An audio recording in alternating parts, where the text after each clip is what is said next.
Long before air conditioning units hummed in every window and cold drinks filled every hand, Native Americans lived and thrived in some of the hottest environments on Earth. No fans, no electricity, no climate control, just pure adaptation, knowledge passed through generations that turned unbearable heat into manageable comfort. So how did they do it? How did entire nations survive desert summers where temperatures soared high enough to kill the unprepared? The secret wasn't in gadgets, it was in timing. Each day began before dawn. When the first light spilled across the horizon, people were already at work. Hunting, gathering, building, everything that demanded energy happened early. It wasn't laziness that made them rest in the middle of the day. It was precision. They understood the sun wasn't just light, it was power. And if you fought against it, you'd lose. Morning hours were sacred. Cooler winds moved gently across the plains or through canyons, making physical labor possible. By mid-morning, temperatures climbed fast, and work shifted toward shaded areas or stopped entirely. By noon, when the land shimmered and the air itself seemed to hum with heat, everything went still. Not because people were idle, because they were smart. Rest wasn't just cultural, it was survival science. The hottest part of the day became a time for stillness. Weaving, crafting, storytelling, small repairs, and education. Elders shared wisdom, children listened, tools were shaped, and life quietly continued beneath shaded roofs or trees. The desert might have been blazing, but life pulsed calmly beneath its glare. They didn't race the sun. They danced with it. By late afternoon, shadows grew longer. The land began to breathe again. Evening became the second workday. Hunters prepared for the night, travelers packed for cool journeys, and families gathered near open-air hearths. Nomadic tribes planned entire migrations around temperature rhythms, moving only after sunset, guided by starlight and deep familiarity with the terrain. Every landmark, every breeze, every shadow told them exactly where they were. It wasn't random travel, it was choreography perfected over centuries. When darkness fell, villages came alive. Fires glowed not to warm, but to illuminate. Singing, dancing, storytelling, community thrived when the heat surrendered. The night belonged to people again. Even children were trained early to understand this rhythm. Rest when the sun rules, move when it sleeps. Ignoring that order was like challenging the sun to a duel. You wouldn't win. This entire approach, adjusting life to match the natural rise and fall of heat, created a built-in climate control system without tools, fuel, or electricity. People lived by temperature, not by clocks. When the world grew dangerous, they paused. When it cooled, they moved. Modern people call it heat management. Back then, it was simply life. But daily rhythm was just one part of the equation. You can only hide from the sun for so long before it finds you. That's why native architecture became one of the most sophisticated heat control systems in the ancient world, long before anyone invented thermostats. Imagine standing in the heart of the desert, the ground glowing like an oven beneath your feet, yet stepping inside a home that feels cool, calm, and protected. That's adobe magic. Thick walls of mud mixed with straw and sand acted like natural insulators. During the day, they absorbed heat slowly, keeping interiors comfortable. At night, as the outside cooled, the walls released that stored warmth gently back into the room, nature's version of temperature regulation. It was a full-cycle system, perfectly balanced by physics, not electricity. Flat rooftops weren't just for design. They served as sleeping spaces when indoor air grew still and warm. Lying beneath the stars, cooled by desert wind, people found the best rest nature could offer. Those same rooftops doubled as drying platforms for food and herbs, safe from moisture and pests. Practical, efficient, and sustainable. The more you study it, the more it feels like ancient engineering disguised as simplicity. And if you ever think they just got lucky with materials, think again. Cliff dwellings carved into canyon walls took heat control to another level entirely. The ancestral Puebloans didn't just build in the landscape, they built with it. By choosing locations shielded from direct sunlight most of the day, they created homes that stayed cool during heat waves and warm during cold nights. Narrow openings and angled windows allowed just enough airflow while blocking harsh rays. The cliffs themselves became gigantic shades, cutting down solar exposure by hours every day. Even the color of the walls mattered. Pale pigments reflected sunlight, reducing heat absorption the same way we wear light clothing in summer. A dark wall could bake like a furnace. A pale one turned the heat away. It was physics translated into survival instinct. Wind too became an ally. Openings were placed to encourage cross-ventilation. Cool air pulled in low, hot air vented high. A constant cycle of fresh air flowed naturally through homes. The desert never stopped breathing, and neither did their architecture. These structures didn't just keep people alive. They made life comfortable in conditions modern cities would struggle to handle without electricity. And the best part? They were built entirely from the land itself, using nothing that couldn't return to the earth later. Before air conditioners, before fans, before the idea of sustainability even existed, ancient builders had already solved the puzzle. They weren't fighting nature. They were partnering with it. And that's just the beginning of the story. Because even the best homes can't protect you from everything. When your walls stay cool but your body overheats, survival depends on something deeper. What you eat, what you drink, and how you prepare for the next wave of heat. That's where the next chapter begins. In kitchens without stoves, meals without flames, and drinks that cooled the body from the inside out. Before we move on, here's a quick question for you. If you had to live one summer without air conditioning, do you think you could handle it? Let me know where you're watching from. Desert, coast, forest? I'm curious how your ancestors might have survived your local climate. And don't forget to follow for part 2, because what they ate to stay cool might surprise you more than any technology ever could. You can build the perfect shelter, but the real challenge comes when the heat follows you inside your own skin. Your walls might stay cool, but your body has limits.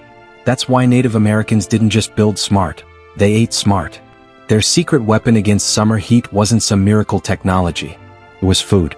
Food designed not only to nourish but to cool. Picture this: the sun blazing overhead, air shimmering above dry plains or desert sands, and yet, somewhere in the shade, a family eats without breaking a sweat. No cold drinks, no ice cubes, no refrigerators. Just perfectly chosen ingredients that worked with the body's natural systems, not against them. The first rule was simple: hydration doesn't always come from what you drink. Sometimes it comes from what you eat. Water-rich fruits like prickly pear, wild melons, and desert berries became essential. They were nature's bottled water, packaged in bright skins and sweet flavors. Every bite delivered hydration, vitamins, and sugars that restored strength after hours under the sun. Desert gatherers understood ripening seasons better than most modern farmers. They tracked exactly when each fruit reached its juicy peak, not too early, not too late. It was more than food gathering. It was timing, intuition, and deep ecological awareness combined. They knew which cacti gave the sweetest juice and how to remove spines with practiced speed. A single prickly pear fruit might hold more hydration than a full flask of water. Meanwhile, herbal teas became the ancient version of electrolyte drinks. Brews made from wild mint, yarrow, or elderflower were prized not just for flavor, but for what they did to the body. Modern science now knows these plants contain natural compounds that encourage cooling and circulation. Back then, no one needed the chemistry, they just knew it worked. Drinking mint tea on a summer afternoon wasn't ritual. It was smart biology. Meals themselves adapted to the heat. Cooking fires were built early in the morning or after sundown, long before the day reached its hottest point. During the midday heat, the idea of cooking over a fire was laughable, like lighting a furnace inside an oven.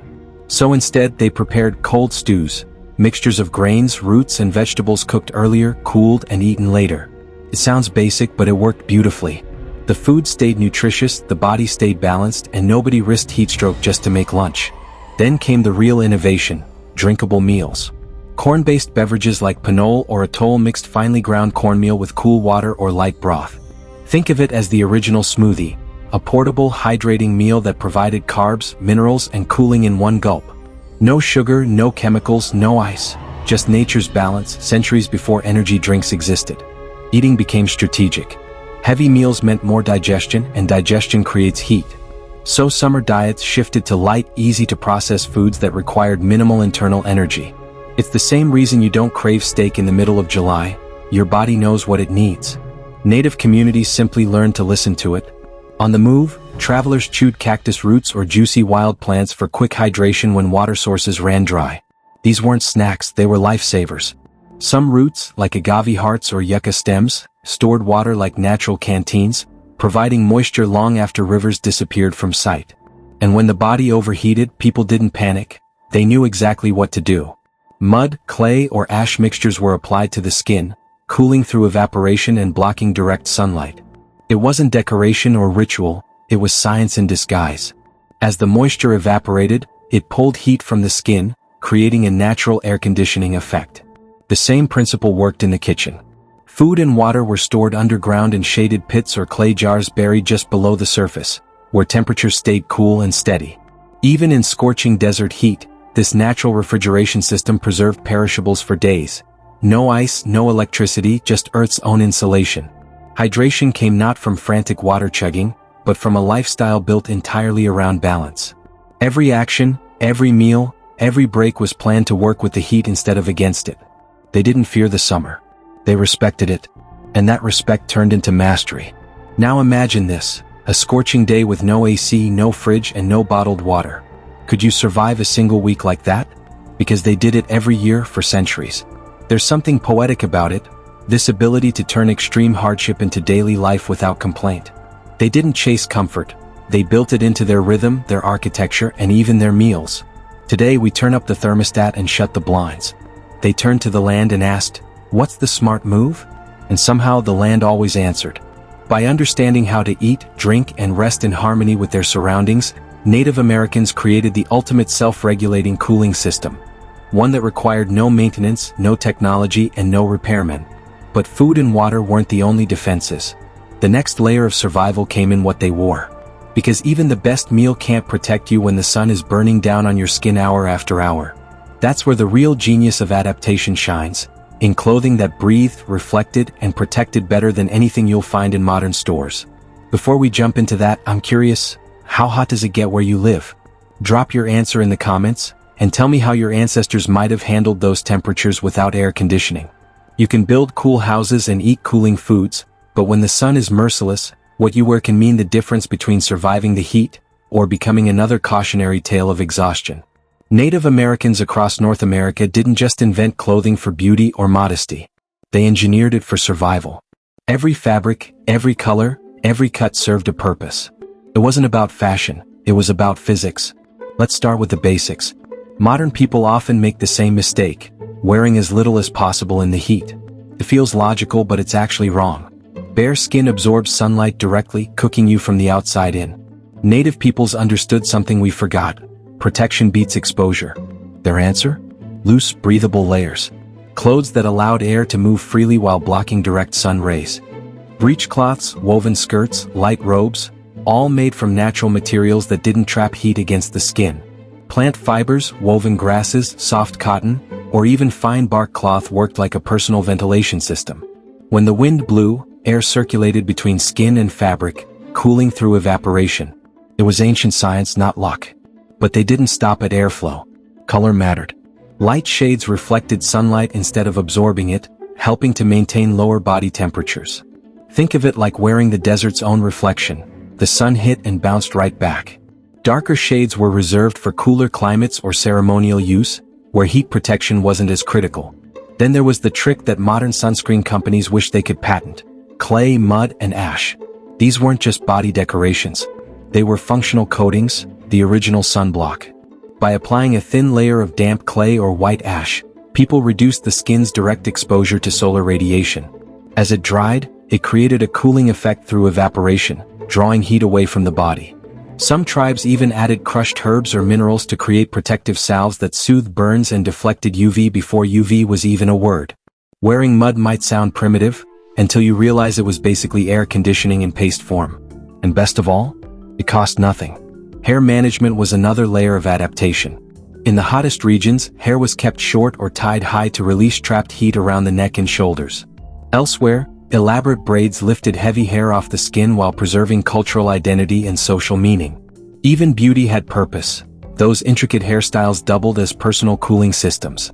Accessories helped too. Jewelry made from shells, bones, and polished stones wasn't just decorative. The reflective surfaces bounced sunlight away, while lightweight materials prevented overheating. Each piece looked like art, but worked like survival tech designed by nature itself. And what about shoes? Footwear followed the same principle, minimal yet effective. Soft moccasins made from breathable leather protected feet from scorching ground without trapping sweat. In hotter climates, people often went barefoot to allow natural ground cooling. Walking on shaded soil or smooth stone transferred coolness back into the body through the feet, something modern footwear completely blocks. These choices weren't accidental. They were the result of generations of observation and refinement. Clothing wasn't just something you wore, it was a living system that breathed with you, adapting to every season and landscape. But even the best outfit couldn't stop sudden spikes of deadly heat. So how did they know when danger was coming? That's where environmental awareness came in, a natural weather forecasting system long before satellites or phone apps. Before the heat hit, the world would whisper warnings. Birds changed their flight patterns. Lizards hid deeper in the shade. The morning air grew unnervingly still. Tribal elders could sense approaching heat waves simply by watching animal behavior. They didn't need instruments, they read life itself. Certain plants gave off stronger scents before intense heat. Leaves curled tighter, grass stiffened, and colors faded slightly, subtle cues that most people today would never notice. Even the direction of the wind told stories. A dry, heavy breeze meant the desert was exhaling. A sudden shift in air temperature warned that the sun would soon strike harder than usual. They also mastered something called shadow tracking. By studying the movement and length of shadows throughout the day, people could predict when and where the shade would fall next. Sounds simple, but it was a lifesaver. Following shade patterns across landscapes kept travelers within natural cooling zones all day long, like chasing a slow-moving patch of safety. If you ever find yourself lost in the wild, remember this: shade moves like time. You just have to follow it. Wind and terrain were also guides. Valleys trapped heat, while ridges caught cooling breezes. Tribal scouts learned to choose routes that balanced airflow and shelter, always seeking the middle ground between protection and exposure. Even animal trails offered clues. Predators and prey alike knew the cooler paths through the land. Following those trails often led to hidden springs or shaded groves. It wasn't coincidence, it was cooperation between every living thing that shared the same brutal environment. Environmental awareness wasn't mysticism. It was data, gathered by generations, tested, refined, and proven by survival itself. They didn't watch the weather, they read it. And by doing so, they stayed steps ahead of the danger. Now think about this for a second. We rely on apps to tell us when to wear sunscreen. They relied on the sound of cicadas, the tilt of a shadow, and the silence before noon. Who do you think really understood the world better? All these layers, clothing, mud, shade, observation, worked together as part of one seamless system. Every strategy supported the others, forming a complete defense against the sun. They weren't reacting to heat. They were partnering with it. And yet, even with all that preparation, there were times when the world turned unbearable. When the sun didn't let up for days, when air shimmered like fire and the ground burned to touch. That's when they turned to the one place the sun couldn't follow: underground. Before we go there, let me ask you something. If you had to survive a week in desert heat without air conditioning or cold water, what's the first thing you'd do? Tell me in the comments. I want to see who among you would make it past day one. When the heat refused to let up, when even the air shimmered like fire and the shade stopped helping, Native Americans turned to the one place the sun could never reach: underground. It wasn't a retreat. It was strategy. Centuries before modern architects spoke of thermal mass and passive cooling, indigenous builders had already mastered it. They understood that the earth itself could be your greatest ally against heat. Semi-underground dwellings, known in many regions as pit houses, used the planet's steady internal temperature as natural air conditioning. Here's how it worked. Builders dug several feet into the ground, creating a living space partially enclosed by packed earth. Walls were reinforced with stone, clay, or woven wood, and roofs layered with bark, reeds, and mud. During the day, the thick earthen walls absorbed heat slowly, keeping the interior cool and dim. At night, when the air outside dropped, that same soil release stored coolness back into the air. Inside, temperatures barely changed. No fans, no power, no problem. Living underground was like sleeping in a natural basement that never overheated. The farther you dug, the steadier the climate became. Even during brutal heat waves, pit houses maintained conditions comfortable enough to sleep, cook, and work inside. Stone surfaces and compacted soil floors helped regulate temperature further. Sleeping directly on cool stone allowed heat from the body to dissipate safely, preventing exhaustion after long days under the sun. Some tribes lined these floors with woven mats or dry grass to add a layer of comfort without blocking the cooling effect. Food and water benefited too. Clay jars buried halfway underground stayed cold enough to preserve fresh fruit and meat for days. Storage pits kept water cool and prevented spoilage, creating a primitive but brilliant version of a refrigerator, one that never broke down. Even temporary shelters used this method, digging shallow hollows or resting in natural dips where the ground stayed cooler than open air. The science was simple but powerful. Earth absorbs heat slowly and releases it slowly. That natural delay turns soil into a stable thermal battery, a steady source of comfort when the world above baked under the sun. Some communities went further, adding insulating materials like bark sheets, animal hides, or woven mats above entryways to prevent heat from leaking inside. The result was an ecosystem of comfort created entirely from natural materials. No metal, no electricity, no waste. The earth itself became the air conditioner. But you couldn't carry the earth with you. For tribes that moved with the seasons, the secret to surviving summer heat wasn't just in how they built, it was where they built. Settlement placement followed cooling logic that modern city planners would envy. Communities weren't dropped randomly across the landscape. They were positioned according to shade, wind, and water. Canyons provided walls that blocked direct sun for most of the day. Rivers and valley floors carried breezes that moved cooler air through villages. Forest edges offered a balance of light and protection. Every location decision came from centuries of quiet experimentation and keen observation. Shade wasn't just a comfort, it was infrastructure. Tall trees like sycamore and cottonwood became the first natural umbrellas, offering reliable shelter that also attracted wildlife and maintained soil moisture. People learned to plant and care for these trees as part of their cooling systems, not separate from them. Shelter openings were aligned with the movement of the sun and prevailing winds, ensuring airflow without direct exposure. Even small adjustments in direction could make a difference of 10 degrees inside a home. Some groups maintained backup summer shelters at higher elevations, where temperatures were naturally lower and breezes stronger. It wasn't migration for adventure, it was seasonal engineering. When valleys became ovens, mountains became home. Every detail, from wall angle to roof thickness to location, followed an invisible rulebook written by nature itself. They didn't fight the climate, they designed around it. It's what sustainability really means, long before the word existed. Now here's what might surprise you. These systems often worked better than our modern equivalents. Today, our cooling technology consumes massive amounts of energy, overheats cities, and fails the moment power goes out. Their methods: silent, renewable, and perfectly balanced with the land. No noise, no waste, just harmony. What's truly remarkable is how all these techniques blended into one unified system. Time management, architecture, diet, clothing, environmental observation, and terrain logic, each was a piece of the puzzle. Together, they formed a lifestyle where survival wasn't a struggle, it was rhythm.